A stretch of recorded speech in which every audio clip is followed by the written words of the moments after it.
दुनिया में लाखों भूतिया जगह हैं, पर आज हम भारत की सबसे भूतिया जगह को एक्सप्लोर करेंगे।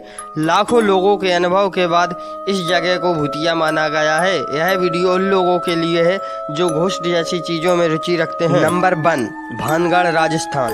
राजस्थान पहले एक फलता फूलता शहर हुआ करता था, पर समय के चक्र ने इस जगह को ऐसे बदला कि अब ये हॉरर प्लेस के अलावा और कुछ नहीं रहा।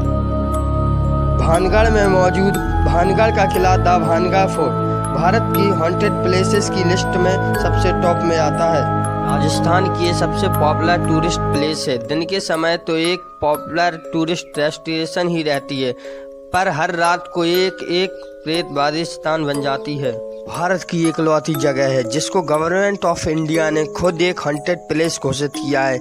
ये माना जाता है कि कोई इंसान सनसेट यानी सूर्यास्त के बाद इस फोर्ट के अंदर जाएगा तो वो कभी लौट के वापस नहीं आएगा। किले के आसपास जो लोग रहते हैं उनका कहना है कि रात को इस किले से अजीब अजीब सी आवाज़ें आती हैं और अंदर से पायल की आवाज़ और नाचने गाने की आवाज़ आती है, मानो कि वहाँ पर आत्माएं कोई सेरेमनी मना रही हूँ। लोगों के हिसाब से यहाँ पर औरतों के चिल्लाने और रोने की आवाज़ आती है और कई लोगों ने तो अपनी आंखों से एक औरत को देखा है जो कि एक परफ्यूम के कंटेनर को लेकर इस किले के अंदर टहलती है और पूरे किले से उस समय एक अजीब सी इत्र यानी परफ्यूम जैसी स्मेल आती है। इस किले की कहानी ये कहती है कि उस समय एक रानी हुआ करती थी जिनका नाम था रानी रत्नावती।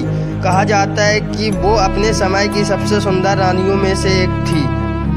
वो 18 साल की हुई तब बहुत सारे राजा शादी की इच्छा को लेकर उनके पास आए।